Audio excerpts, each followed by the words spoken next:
private residence. Patrick.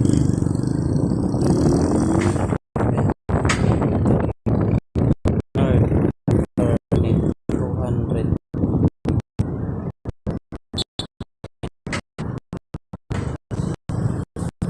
Siguro yun sila hindi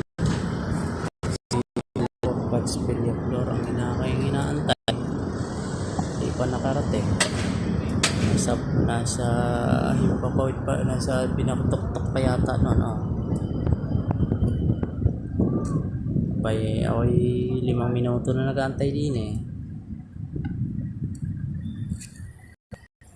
Binayaran na ako ng daan. Ano lang ang take sa akin, 10 piso.